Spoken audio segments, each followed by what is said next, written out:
스크린 속 세상이 현실을 넘나드는 시간, 영화 팬들의 축제 전주국제영화제가 돌아왔습니다. 안녕하세요. 영화의 순간을 사랑하는 당신을 위한 시간, 여기는 영화제 옆골목, 저는 호스트 오기린입니다. 이번 에피소드에서는 전주국제영화제에서 절대 놓치면 안 될 추천작들을 모아봤습니다. 올해는 어떤 작품이 우리를 울리고 웃기고 또 뒤흔들게 될까요?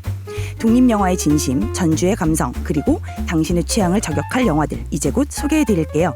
영화제 가기 전 이 리스트는 꼭 챙기셔야 합니다. 자, 오늘도 소모임 영화제 다니는 사람들의 운영진 요셉님과 리디님 모시고 이야기 나누겠습니다. 자, 안녕하세요. 안녕하세요. 네, 반갑습니다. 저희가 5회와 이번 6회까지도 전주국제영화제 스페셜로 저희 지금 준비하고 있는데요. 자, 각자 본인만의 그 역대 전주국제영화제에서 가장 좋았던 작품들 뭐가 있을까요? 혹시 기억나시는 거 있으세요? 근데 전주국제영화제가 사실 대중적으로 알려지지 않은 영화들이 많아서 그쵸, 이게 좀 아무래도. 공감을 얻기 좀 어렵긴 한데 네. 그래도 우리가 알만한 영화 중에 이제 우리가 많이 사랑하는 영화라고 이제 알려진 애프터 양이 전주에서 했었거든요. 그쵸. 예, 2년 전. 2년 전, 3년 3년 전이었던 것 같아요. 전이죠? 22년도니까. 네네. 뭐 애프터 양을 보신 분들이 많겠지만 네. 그 영화제에서 이 영화를 만난다라는 건 굉장히 행운이거든요. 그럼요. 네. 그 영화 자체가 굉장히 정적인 카메라 워크기도 하고 그러니까 미니멀한 되게 미장센인데도 불구하고 영화는 SF를 표방해서 이미지적으로는 그쵸. 되게 환상적인데 네. 그 안에는 이제 가족에 대한 뭐라 그럴까요? 좀 사랑이나 맞아요. 그런 가족애적 구성이, 그러니까 AI라고 하는 게 굉장히 이제 그 영화 배경은 굉장히 그러니까 AI 로봇 이런 게 굉장히 일반적인 그 배경으로 나오잖아요. 그렇죠. 근데 지금 생각해 보면 그게 진짜 있지 않을까라는 생각도 들고 그런 AI의 로봇, 이거 약간 스포일 수 있지만 그 나의 오빠가 사라질 때 그 감정은 진짜 내 오빠가 사라지는 감정과 같은 맞아. 감정을 느끼게 되잖아요. 근데 전 결말이 별로였어요. 너무 슬펐어. 슬프죠. 그리고 이게 영화가 류이치 사카모토가 음악을 했기 때문에 그래요? 영화 자체가 아름답기도 했고 그쵸. 전주 봄날 날씨랑 너무 어울려서 맞아요. 끝나고 나서 여운이 되게 많이 남았던 맞아요. 아주 좋은 영화를 체험이었습니다. 굉장히 예쁘게 진짜 만든 느낌이었고 너무 귀여웠어요. 일단 영화가. 맞아요. 그 가족끼리 나가서 춤추는 씬이었나요? 맞아요. 그 약간 잊을 수가 없죠. 귀엽기도 하고 그러니까요. 힙하기도 하고. 그쵸. 좋았어. 그 가족 구성원도 사실 이게 말이 안 되는 느낌이 가족이야? 약간 이런 느낌이긴 했는데 네. 리디님 어떠세요? 혹시 전주 다니시면서 기억에 남는다 이건 이게 전주인가? 네, 전주 다니면서 사실 굉장히 어떻게 보면은 저는 여러 영화제 중에 정말 실험적인 영화들을 조금 많이 만날 수 있는 게 전주국제영화제라고 생각을 해요. 네. 그럼에도 불구하고 되게 뭔가 많은 시도를 하는 그런 또 영화제라는 생각도 드는데 그러다 보니까 또 이런 뭐 방금 요셉님이 말씀하신 것처럼 이렇게 만날 수 있는 그쵸. 작품들도 많지만 직접적으로 영화제의 매력은 사실 배우들과 만나기 힘든 나라의 특히 그쵸. 감독들을 네네. 만나면서 직접 그들이 뭐 한국 문화나 이런 부분도 좀 보고 같이 맞아요. 네. 관객들과 소통하고 이런 부분들이 매력이 아닐까 싶습니다. 그래서 저는 케이크 메이커라는 영화가 있는데 그게 아마 독일인가 이스라엘이랑 같이 네, 만들었던 네. 영화일 거예요. 가장 좀 재밌었던 게 케이크 메이커라는 그 영화 자체도 조금 네. 독특한 소재고 그쵸. 반전도 있고 그리고 좀 어떻게 보면은 약간 이해가 될 것 같기도 하고 안 될 것 같기도 하는 그런 러브 스토리이긴 한데 그런 영화를 만나는 게 또 전주의 맛이니까요. 맞아요. 그렇긴 한데 제가 되게 인상 깊었던 거는 그 근처에 되게 전주가 뭐 카페도 많고 예쁜 곳도 많고 되게 맛집도 많잖아요. 네네네. 근데 전주 영화제를 맞아서 그 근처의 제과점에서 그 케이크 메이커 오마주로 해서 그거 케이크 메이커에서 나오는 그 피스의 케이크와 똑같은 거를 좀 만들었는데 약간 센스 있다. 맞아요. 사장님이. 근데 그쵸? 이제 그게 어떻게 보면 뭐 영화제 측에서 부탁을 한 걸 수도 있고요. 네네네네. 그건 모르겠는데 SNS로 배우들이 그거를 올리고 같이 뭐 네네. 너무너무 좋아하는 그럼요. 거예요. 예. 오. 그랬을 때 또 다른 또 그쵸. 뭔가 영감을 줄 수도 있지 않을까라는 그거를 생각도 또 한번 들고 우리가 체험하게 되는 거니까요. 맞습니다. 관객이. 네네. 네. 그러다 보니까 요거 굉장히 좋은 마케팅 포인트인 것 같다라는 생각이 좀 그거 들더라고요. 약간 이거면 네. 연결시키시려고 네. 마케팅은 이런 거다. 네. PPL은 이렇게 하는 거예요. 예, 제가 직업이 좀 직업이다 보니까. 그래서 그렇습니다. 그래서, 어쨌든 여러 직업 관점에서 좀 보는 영화제도 재밌는 것 같아요. 또 한편으로는. 예. 그래서 그러다 보니까 케이크 메이커라는 그 영화가 좀 제가 생각했을 때는 끝나고 나서도 그런 부분들이 좀 행복하게 느껴졌었던 부분이고, 예, 기억에 많이 남습니다. 그러니까 저는 그 몇 년 전에 그 저희 영다사 이제 소모임 사람들이랑 얘기하면서 그 얘기를 했었어요. 전주 영화제 영화는 진짜 지뢰가 많은데 근데 이상하게 가장 오랫동안 기억에 남는 영화들을 만날 수 있는 영화제다. 네. 그러니까 그게 좋은 의미든 나쁜 의미든. 근데 지금 두 분이 소개해 주신 영화는 되게 좋은 의미에서 여운을 길게 끌고 가도 그 여운이 나를 너무 행복하게 해주는 물론 이제 애프터양 같은 경우는 결론이 좀 마음에 안 들었지만 그래도 영화 자체가 너무 귀여웠으니까요. 그래서 그런 영화들 좀 만날 수 있는 거 아닐까 좀. 저는 또 반면에 되게 기분 나쁜데 너무 좋게 오래 기억에 남는? 그러니까 제가 벌레를 정말 싫어하거든요. 집에 벌레가 나오면 집을 나가요. 저는 그 정도로 벌레가 너무 싫은 애인데 제가 지금 기억에 남는 영화는 벌레예요. 제목이. 그거 심지어 벌레를 치면 나오지도 않아요. 이게 벌레 2018 이라고 검색을 해야 되는 거고요. 근데 이게 영화 자체가 그 되게 독특한 컨셉을 보여준 영화들이 있잖아요. 그러니까 이 영화는 아주 작은 마을에서 극단 생활을 하는 아마추어 이제 사람들이 이제 극단 생활을 하고 있는데 그 연습 자체가 곤충극장이라는 그 희극을 이제 연기 연습을 하게 돼요. 근데 그렇게 연기 연습을 하면서 그 내가 맡은 뭐 쇠똥구리 역할도 있고 무슨 이게 역할이 있는데 그 쇠똥구리의 이야기와 내 삶의 이야기가 연결이 되면서 결국 내가 쇠똥구리가 되고 쇠똥구리가 내가 되는. 카프카인가요? 그냥 약간 미쳐버리겠어요.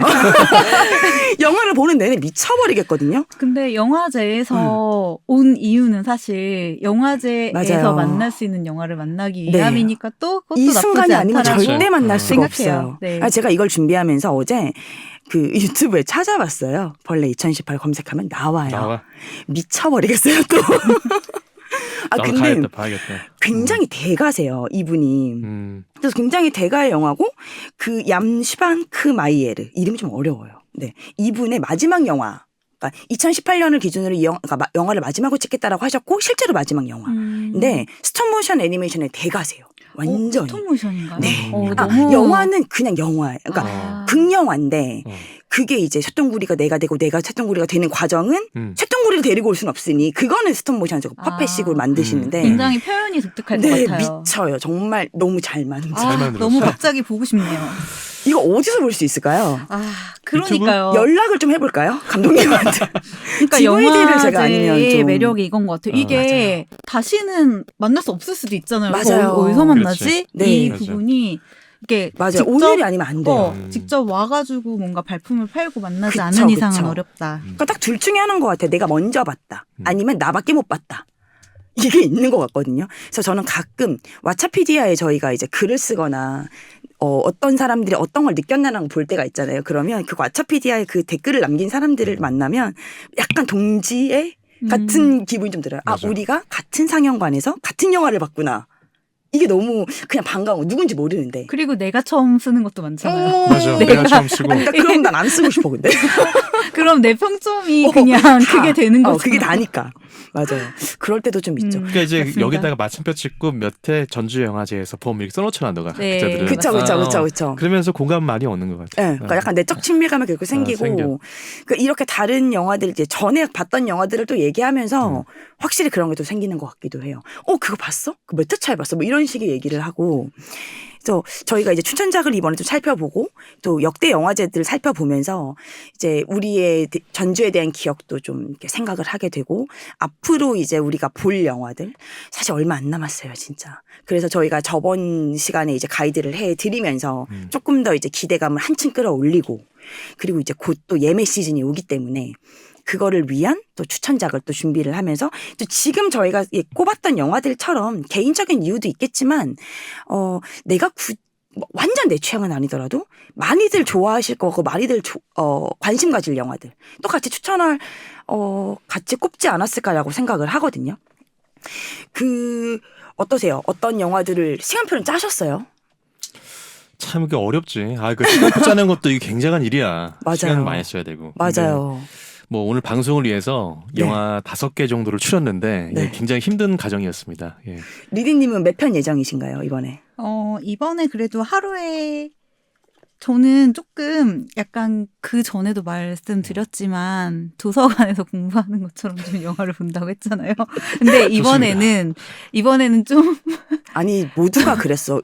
올해 만난 사람들은 네. 왜 다 나한테 이 얘기를 하는지 모르겠는데 올해는 영화 안 보고 여행할 거야. 다들 그랬거든요. 네, 하지만 또 영화관에서 있죠. 하지만 이번에는 네. 좀 정말 어떻게 보면은 날씨도 너무 좋고 네. 이거를 전주도 안 믿어, 갔잖아요. 안 믿어. 하루에 3편만 보기로 나와의 아니 타협을 이래놓고 하겠습니다. 심야 상영을 본다는 게 웬 말이냐고요. 이건 전 5편에 안 넣었는데 이번 심야 상영 리스트 보다가 이식된 욕망인가요? 네, 맞습니다. 미쳤네 이건.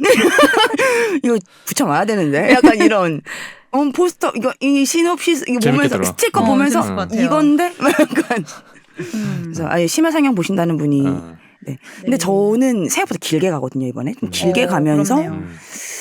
저도 좀 널널하게 일단 16편 넣었는데 근데 하루 2편 나온 날이 있더라고요. 저녁으로 해서 3, 4회차만 보는 거죠. 그럼 앞타임이 쫙 놀고 그렇지. 네, 3, 4회차 아니면 감액 납부서 달리면 이제 못 가는 거고 아무것도 이제 술 기운에 보는 것도 괜찮은데. 근데 냄새나서 못 들어간다고 할까봐 좀 걱정이긴 한데. 자, 그럼 5편 추천작. 이거는 뭐 1, 2, 3, 4, 5 순위가 중요한 게 아니라 정말 5편을 말씀을 드리는 거니까 일단 2편씩만 좀 공개를 해볼까요? 리디님의 2편. 저의 2편은 네.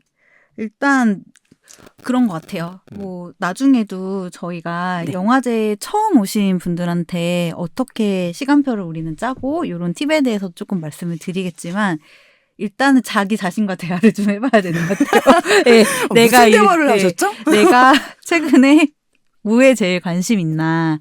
뭐 예를 들어서 좋다. 네, 한국 영화에 대해서 뭐 신진 감독들에 대해서 관심이 있다라고 하면은 네네네. 굉장히 친절하게 전주영화제 홈페이지를 가보시면 굉장히 친절하게 되어 있거든요. 그게 다 프론트 무슨 코리아 시네마 섹션. 네네. 네, 이런 식으로 다 나눠져 있고 네네. 뭐 낯선 영화, 뭐 시네필 전주 이런 식으로 네네네네. 다 나눠져 있기 때문에 과연 나는 뭘 지금 보고 싶은가, 뭘 어떤 거를 좀 주목하고 있나 내 생에서 약간 이런 부분을 조금 주목하고 얘기하는 게 좋을 것 같아요. 서론이 긴다. 예, 그래서 무슨 얘기 하시려고 무서운데 이래놓고 20대 것만 얘기하면 안 된다. 그러게요. 네. 그래서 2편으로 일단 꼽았던 거는 네. 저는 지금 현재 제가 가장 관심 있어 하는 섹터의 그 영화는 중동 영화예요. 이란 영화, 중동 네네네네. 영화, 그쵸, 그리고 그쵸. 전쟁 지역의 영화와 다큐멘터리이기 근데 한 때문에 번도 실패한 적이 없어요.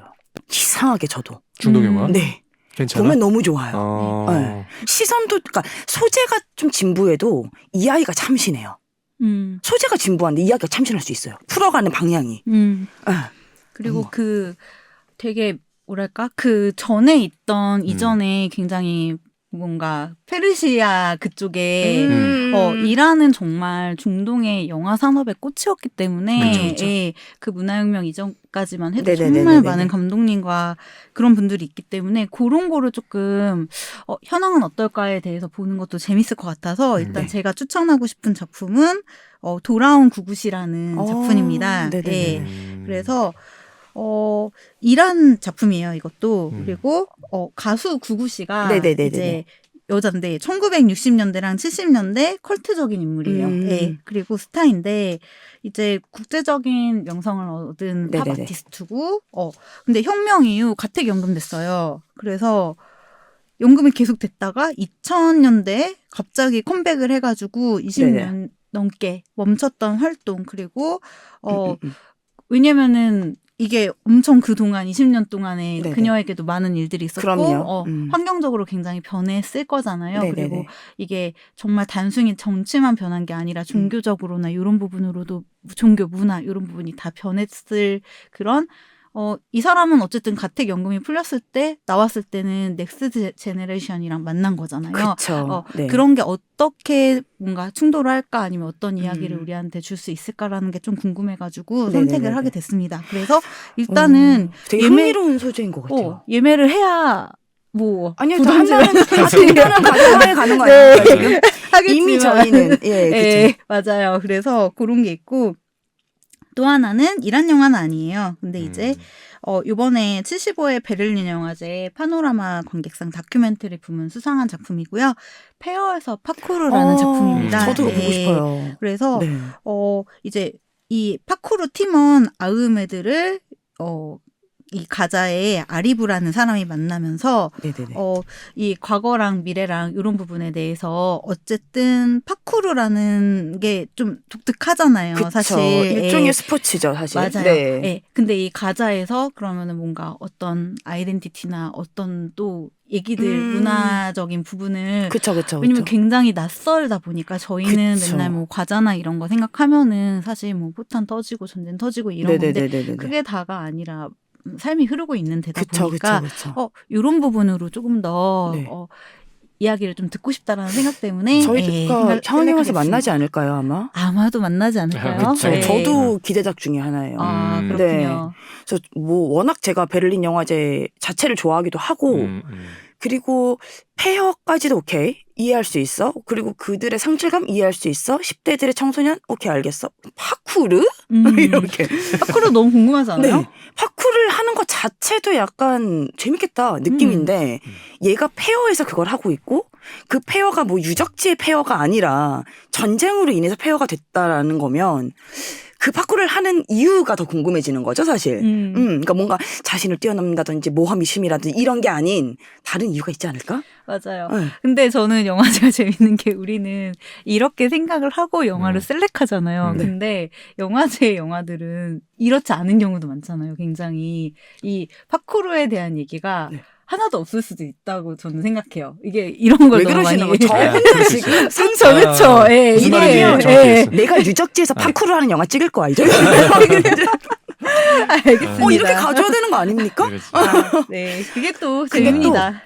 GV가 또 있을 수 있으니까 저도 GV는 체크를 안 해봤는데 만약에 GV가 있다면 감독님한테 제목을 이 제목의 이유를 또 물어볼 수도 있고 그럼 그것도 재밌는 것 같아요. 그러니까 저 예전에 한번 부산 영화제 갔을 때 영화 보고선 영화의 질문이 너무 많은 거예요. 근데 감독님이 안 왔어요. 그러니까 GV가 없었어요. 그 DM 보냈잖아요. 감독님한테. 저런데. 사실은 조금 술에 취했어요. 그래서 술 기운에 용기를 내서 감독님께 DM을 보낸 거예요. 막 구구절절. 그런데 그 다음에 팔로우가 왔어. 그렇구나. 저는 그래서 되게 독특했던 게 부산에서 GV가 없었는데 관객석에서 갑자기 감독님이 튀어나오셨어요. 이란 감독님이. 그래가지고 너무 저도 비슷한 경험 해본 것 같아요. 예. 원래 GV 일정이 없는데 여기 같이 보는 그래서 상황에서 손 나와서 흔들어 주셨어요. 우리한테. 뭐 인터뷰 안 진짜. 했지만 네. 손만 흔들어주는 정도로. 네. 그게 또 매력이고 또 묘미인 것 같아요. 그러니까 맞습니다. 실제로 아까 말씀하신 것처럼 파쿠르가 없더라도 그럼 파쿠르에 대한 의미가 무엇일까를 저희도 생각할 수 있는 시간이 될 거고 저 기대가 됩니다. 네. 그리고 구구 씨, 저는 그 가수를 잘 모르는데 사실 고민을 좀 하긴 했거든요. 물론 아직 예매가 아니기 때문에 한 80% 완성이라고 저는 생각은 해요. 근데 혹시나 이제 나중에 더 바꿀 수 있다면 한번 넣어볼까. 예, 좀 관심이 갑니다. 확실히 다큐멘터리에 또 매력이 또 있어요. 확실히. 그렇죠. 저 다큐멘터리가 그 사람의 이야기를 직접 들을 수 있다라는 것도 있고 그게 또 어떻게 감독의 역량으로 그런 푸티지들을 다 연결시키느냐라는 것들도 있을 거고요. 그래서 좀 그런 매력이 있는 것 같아요. 요셉님은 두 편만 소개해 주신다면.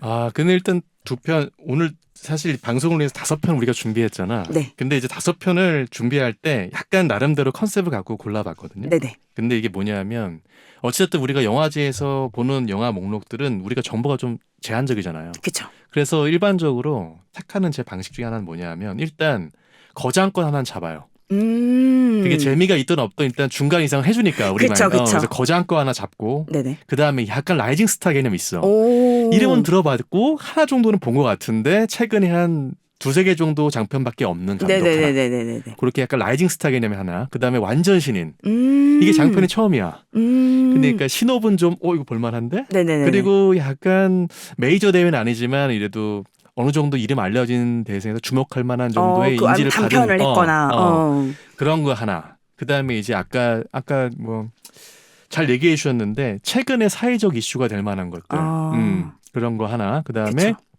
영화를 통해서 내가 모르는 사실을 알게 된 약간 이제 역사적인 영화. 이렇게 5개를 골라봤거든요. 완벽한데요? 괜찮은 것 같아요, 진짜. 완벽해 이거. 재밌을지나 보장이 안 되지만. 그쵸. 네. 근데 그거는 누구도 요셉님 보장을 할수 요셉님 말 없죠. 따라가는 사람들이 문제. 나중에 요셉님이 책임지셔야죠. 누구 한 네. 명의 이게 포장 탓은 잘못하면 해야 안 돼. 되는데. 그래서 여튼, 2편 뭐가 있을까요? 그래서 일단 라이징 스타 개념으로 하나 네네. 꼽은 거는 개막작이에요. 개막작인데 이제 컨티넨탈 25라는 영화인데 이 영화 너무 라이징이 되시잖아요. 너무 거장에 거장 예, 좀 거장까지는 아니더라도 그치. 그쵸. 네, 인지도가 아직 그래도 인지도가 좀 이제 네, 올라가 있고 그 상승세를 맞아요. 타신 분인 것 그쵸, 같고 그쵸. 아마 대중적으로 많이 알려진 영화는 그렇게 흔치는 않더라고요. 없어요, 네, 예. 사실은. 근데 네. 이제 이분은 이번에 베를린 국제영화제에서 황금곰상을 좀 받으셨고, 그쵸, 각본상을 받으셨죠. 네, 예. 그래서 이번에 라두 주드란 영화가 저는 좀 재밌어 보이더라고요. 네, 저도 이 5편 안에 그 컨티넨탈 25가 겹치는데 저는 이 감독을 너무너무 사랑하거든요. 아, 그렇죠. 진짜 좀 속된 말로 진짜 미친놈이에요, 진짜. 아니, 이렇게 흘러간다고? 이거 어떻게 포장하려고? 근데 결론이 다 와, 또 잘. 그러니까 사실은 처음도 중요하지만 마지막도 중요하잖아요. 둘 다가 완벽한. 네. 그래서 라두주제는 너무 좋고, 근데 사실 좀 호불호가 갈리는 감독이긴 해요. 그건 그래요. 네. 맞아요. 너무 섹슈얼한 이미지도 좀 있고, 물론 그걸 블랙 코미디나 이런 풍자나 유머로 잘 풀긴 하는데, 사실 보면서의 좀 불편함? 그래서 그 이번 영화제 되게 전주국제영화 홈페이지 많이 보셨겠지만 그 불편한 소재가 있을 수 있습니다. 뭐 불편한 거 맞아요. 자극하는 네네. 소재가 있을 수 있습니다. 이런 거 있잖아요. 근데 라두주제는 그거 되게 항상 친절하지 있어요. 않아요? 맞아요. 저는 사실 그냥 그거는 생각하기 나름이라서 이식된 욕망이 네. 있어요? 나 이거 봐야 될 것 같아. 이식된 욕망 이 보셔야 정도면. 될 것 같아요. 그죠? 그래서 일단 제목부터 네. 어그러웠어요. 그렇죠. 커피 마시다 갈 것 같아요. 제 생각에는 지금. 여튼 그 컨티넨탈 재밌을 것 같아요, 네. 진짜. 라두주드는 네. 약간 말씀하신 대로 불편함이 많이 이제 포함된 영화들이 있다고 알고 있고 이번 영화도 마찬가지 신혼부 읽어보니까 네. 불편해 보여요. 그러니까 이게 맞아요. 이 클루지에서 강제 퇴거를 집행하던 집행관이 그 집행당한 분의 이 자살을 목격하면서 겪는 도덕적 갈등을 다뤘다고 하더라고. 사회적 얘기를 진짜 많이 하시는 네. 분이죠. 근데 이제 장르는 코미디로 분류가 돼 있고. 그쵸. 그다음에 이 사람이 그 영화를 전개하는 방식이 굉장히 유니크하고. 맞아요. 아까 말씀하신 대로 내러티브가 되게 특이하게 이제 우리가 그쵸, 그쵸. 예상한 대로 잘 안 가는 스타일이어서 그쵸. 아마 볼만한 것 같고 네. 일단 그리고 이 영화가 다 스마트폰으로 촬영됐다라고 하더라고요. 오. 네, 전체가 다. 와 놀랍네요. 그러니까 실험적 연출이지. 그쵸.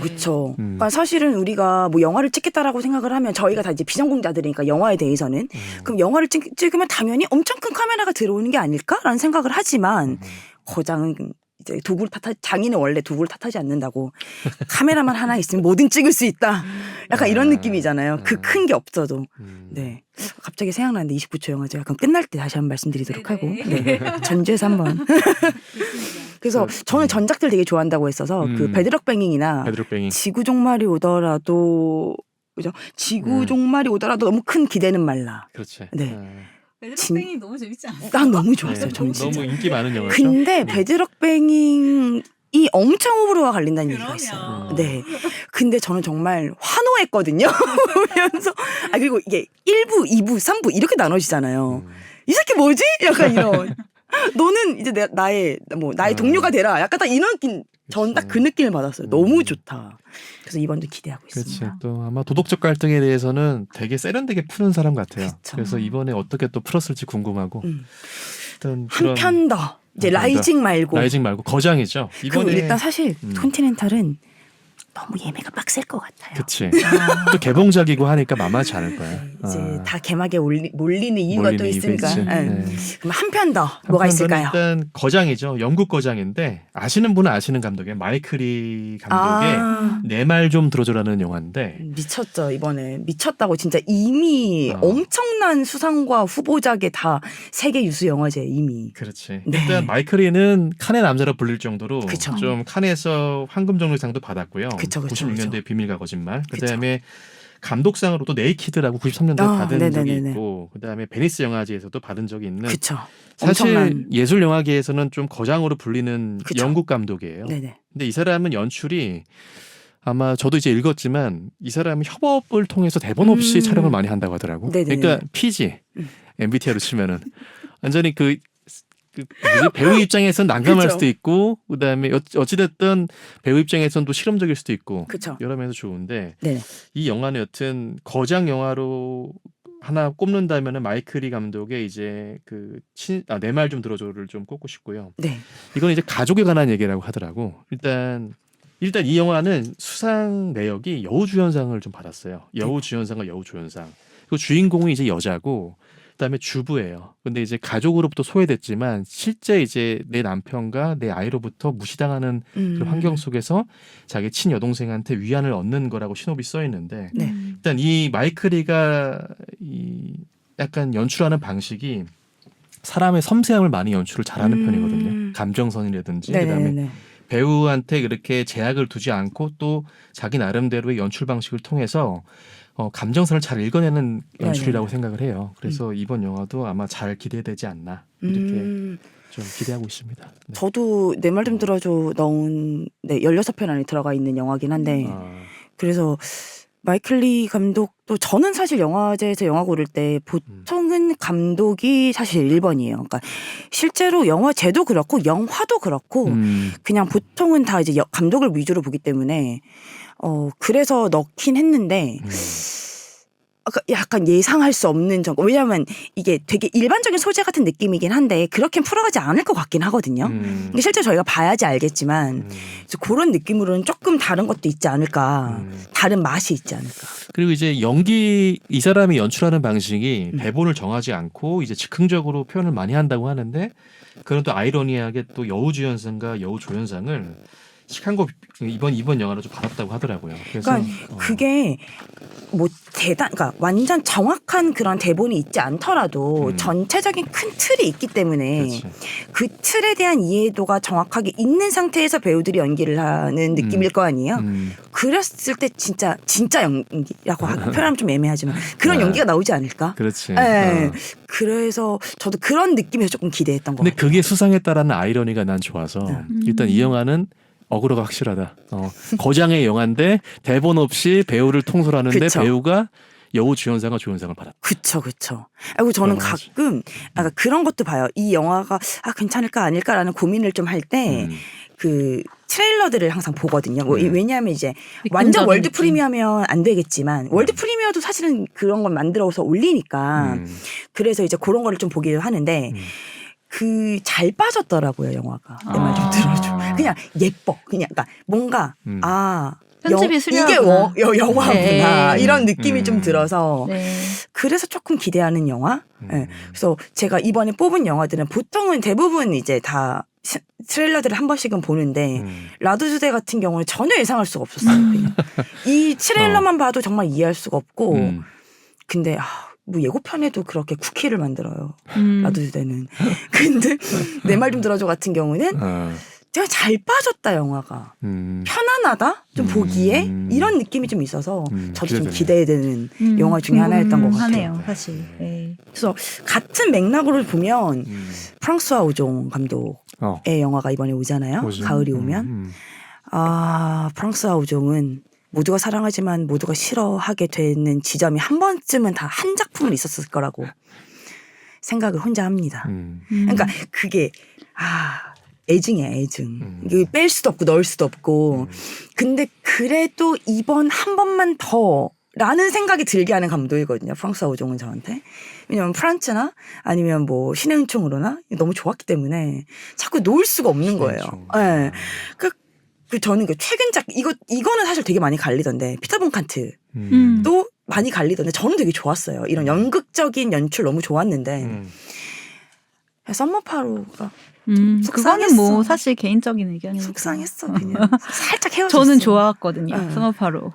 그게 그런 네. 비슷한 결의 영화가 이제 미드구공의 느낌도 좀 있고 아니면 그 티모시 샬라메 예. 콜바이만. 네 콜바넴 같은 경우는 약간 비슷한 느낌의 결의 영화였는데 이제 그 아이들이 조금 더 좋아서서 그런지 조금 헤어졌다가 잠시 결별했다가 다시 만났다가 헤어졌다가 약간 이런 거 반복하고 있는데 프랑스 아우종 이번 가을이 오면 영화가 굉장히 좋다라는 평들이 진짜 많더라고요. 그래. 네, 그래서 그 이제 제가 영다사 소모임에도 올리고요. 네이버 카페에도 이제 글을 올리는데 거기 로튼 정리를 하는 그 섹션에서 막 정리를 하면서 제가 그래도 한두 편씩은 보통 그 해외 평론 기사들을 봐요. 근데 너무 잘 빠졌대요, 영화가.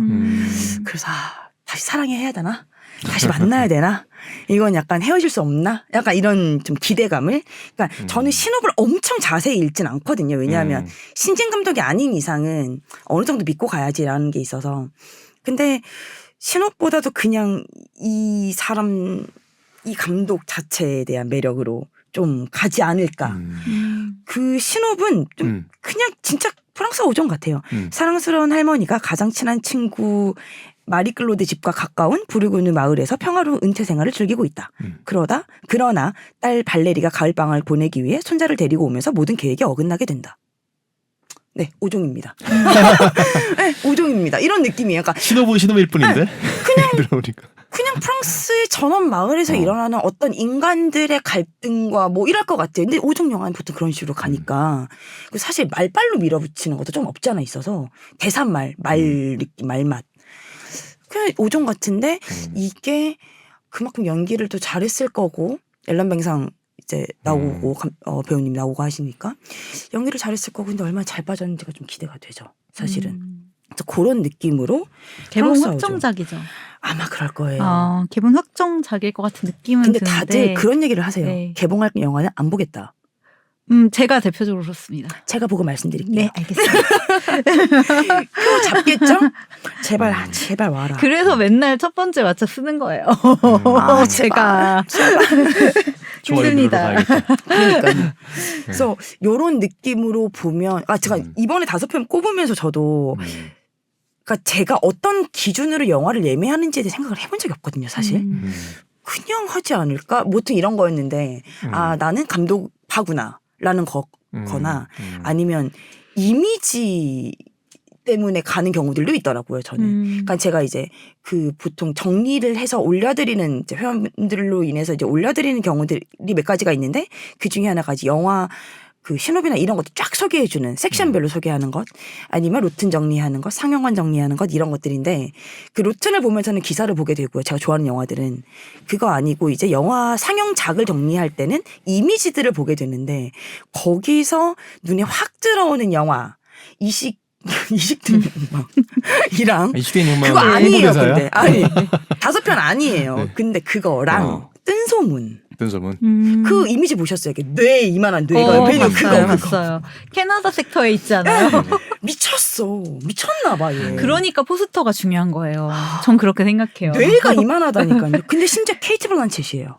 봐야지.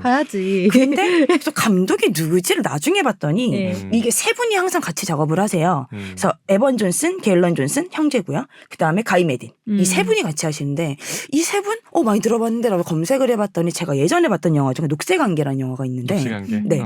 이 세 분이 같이 하신 작업이 이제 푸티지 사용이 미쳐요. 정말 미쳤어요. 쇼트 활용이 미쳤고요. 막 정신이 하나도 없거든요, 영화가. 그러니까 푸티지로 사람을 되게 현혹시키고 막 정신없게 만들어요. 근데 난 무슨 영화 봤는지 알겠어. 이런 영화들. 그러니까 정신이 하나도 없어 무슨 영화 보는지 모르겠거든요. 영화 보는 내내는. 그러니까 이미지를 따라가는 영화들의 느낌이에요. 근데 영화를 보고 나면 니네가 무슨 말을 하고 싶은지 정확하게 나에게 돌아오는 그런 식의 느낌이라서. 표현력이 좋네요. 네. 근데 이 영화 뜬소문은 그런 영화는 아닌 것 같아요.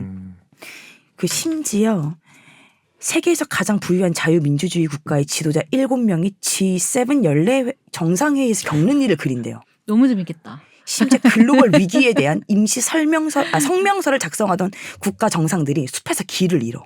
어떡할 거야. 숲에서 길을 잃었어. 7명이. 난 7 국가도 궁금해.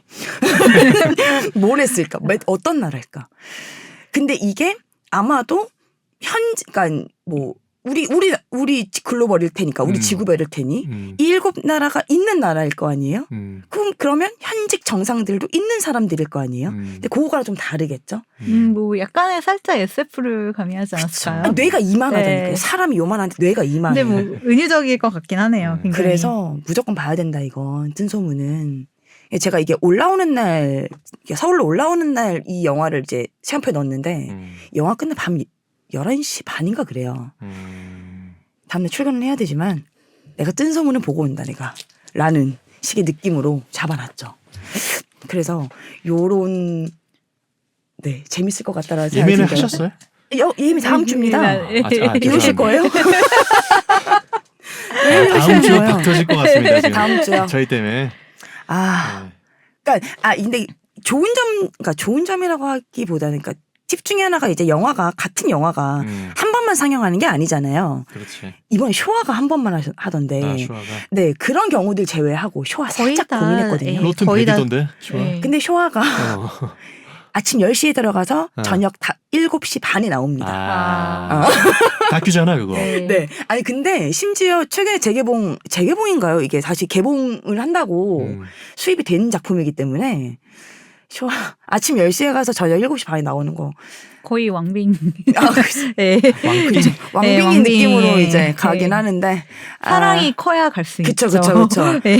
그러니까 쇼와 같은 영화는 사실은 상영관을 하나를 다 잡아야 되기 때문에 한 번만 상영을 하지만 보통 영화들은 2번 내지는 3번 정도가 있기 때문에 네, 제가 밤 9시에 보겠지만 제가 봤을 때 그거 회차는 좀 괜찮을 것 같아요. 다른 분들이 이제 먼저 보실 거고 저희가 이제 소모임이나 아니면 카페나 이렇게 해서 계속 그 영화의 추천, 비추천, 별점 이런 것들 올리게 하잖아요. 저희가 이번에 그 팟캐스트에도 한번 올려보는 게 어떨까 싶긴 한데 본 재밌겠네요. 영화들에 이제 내가 봤는데 이거 지뢰다 피해라. 이식된 욕망 1회차 보신 분들 네, 환영합니다. 그래서 그거 재밌었다 싶으면 시간표 바꾸려고요. 이식된 욕망으로 가려고 그냥. 그래서 그런 것들 보면서 좀 이제 바꿀 수도 있으니까 지금 얘기했던 것 중에 제가 가장 걱정되는 영화는 콘티넨탈 25긴 한데 파쿠르도 사실 조금 둘 다 쉽지 않을 것 그쵸. 같아요. 그래서 아무래도 이제 그런 게 좀 있으니까 그래도 이제 저희가 항상 얘기하듯이 어떻게든 표는 구한다. 어떻게든 표는 나온다. 밤 11시 45분부터 계속 광클을 하잖아요. 취소표 잡는다고. 그런 게 조금 있지 않을까라는 생각을 해요. 그렇죠? 근데 그걸 하다 보면 좀 뭔가 다른 게 나을 것 같은데. 그래서 어쨌든 이번에 사실 저희 5편 준비했는데 이제 2편밖에 안 돼서 아마 회차를 좀 끊어서 가야 되지 않을까. 그렇죠? 그래서 지금 준비하신 다른 영화들 살짝 소개해 주시면 어떤 거 있을까요? 네. 다른 3편 중에 2편씩만 얘기를 해보는 걸로. 리디님 어떤 게 있을까요? 저 같은 경우에는 제가 너무나 사랑하는 장리꾸다르. 이거 박 터져. 장리꾸다르. 이거 빼면 안 돼? 진짜 박 터질 거야. 아니 시네필 아닙니다. 아니에요 전. 마스터드 진짜 아니고요. 진짜 정말 재미없을 거예요. 아무도 예매하지 마세요. 아무도 예매하지 마세요. 저만 할 거니까. 어떻게 지금 저 얘기를 하고 있어. 그래서 맞아. 약간 모르겠어요. 되게 장리꾸다르를 좋아한다면 정말 죄송한 얘기지만 장리꾸다르를 좋아하는 사람들에 대한 편견이 좀 있거든요. 네? 그래서 갑자기요? 네, 그러다 보니까 그 시네마 안에서 네네네. 그러니까 약간 그렇게 가까워지진 않지만 찾았다 내 동족 약간 이런 느낌이 좀 있어요. 그쵸. 예. 그래서 저는 영화제 가면 사실 장리꾸다르는 꾸준히 네네네네. 계속 뭐 부산 영화제든 해서 보고 있는데 네. 이번에 어쨌든 시나리오 뭐 6개 챕터로 이루어진 시나리오를 보고 싶어요. 그래서 약간 제 생각엔 이게 외람다지만 이미지북 같은 느낌이 아닐까라는 생각도 조금 그쵸. 들어요. 네네네. 예. 그래서 아무래도. 예. 근데 이제 또 우리가 이걸 거야라고 생각하고 들어갔을 때 뭐 제대로 맞아본 적이 없잖아요. 워낙 그쵸. 뭐 새로운 스타일을 좀 추구를 많이 하시니까. 안할 것 같은 느낌으로. 그러니까요. 네네. 그래서 그러다 보니까 또 뭐 정지 이미지랑 그러니까 이미지북 같은 경우는 굉장히 아카이빙을 통해 가지고 뭔가를 많이 네네네. 했었거든요. 예. 그래서 새로운 편집이랑 이런 걸 해가지고 했다라고 하면은 시나리오 같은 경우는 조금 더 아니 텍스트적인 맛보기 얘기해 주신 지금 다 얘기해 주시고 있는 네. 느낌인데. 알겠습니다. 아니 어떻게 그 맛보기를 하필이면 장미꽃다를 예매를 안 할 수 없는데요. 네, 예매- 알겠습니다. 예매 여기까지 촉진하신 할게요. 그래서 일단 근데 하지만 개봉하지 않을까요?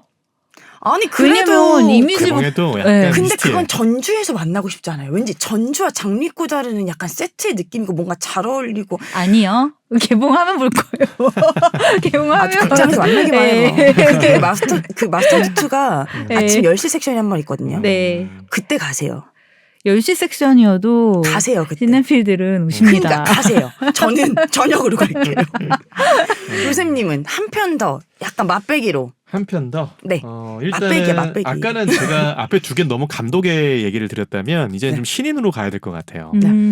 그래서 이제 신업도 보고 그다음에 신인이지만 그 신인 같지 않은 신인이랄까요? 일단 신인으로 장편을 냈는데 네. 일단 이 영화 같은 경우는 베니스에서 오리종티 부분 감독상을 포함해서 3개를 받았다고 하더라고요. 이게 영화 제목은 친숙한 손길이고 나 저거 보고 싶어. 또 가지 마. 왜 이렇게 겹쳐 다들. 감독이 이제 사라 프리들랜드라는 감독인데 여자고요. 그다음에 이게 첫 장편 영화인데 이번에 일단 오리종티 부분에서 감독상을 포함해서 3개 받았다고 하는 그 정도의 레퍼런스는 있는데 네. 신업을 보니까 이거예요. 그 80대 여성이 보조 주거 시설에서 겪는 이제 새로운 환경에서 겪는 약간 정체성의 혼란, 네. 그다음에 욕망의 변화, 그다음에 여튼 뭐 그런 것들이기 때문에 약간 뭐 이 영화를 어떻게 표장했는지는 모르겠지만 성장 영화로 분류하더라고요. 근데 성장 영화라고 하기에는 80세 여성이라는 거 보면 네. 아마 노년기 성장 영화라는 맞아요. 독특한 네네네. 예, 그럴 것 같아요. 내러티브를 갖고 있는 영화 네네. 같아요. 그래서 일단은 노년에 대한 관심도 많고 네. 그때 일부 우리가 저는 성장 영화를 참 좋아하는데 네. 노년을 성장 영화로 이제 구현했다라는 것 자체가 좀 이게 어그로가 끌려서 일단 예매를 준비하고 있는 영화입니다. 그래서 일단 저도 그 영화에 되게 관심이 좀 있어서 사실 근데 끝까지 조금 고민하고 있긴 하거든요. 이 조민하는 영화 중에 하나긴 해요. 저희가 좀 듣기 편하시게 어느 정도 여기까지 해서 마무리를 하고 또 다음 편에서 그렇죠. 나머지 한 3편 저희 지금 남은 거 알겠습니다. 마스터 얘기 그만하는 걸로 하고 여기까지 해서 잠깐 쉬고 다시 그러면 3편씩 다시 소개하도록 하죠.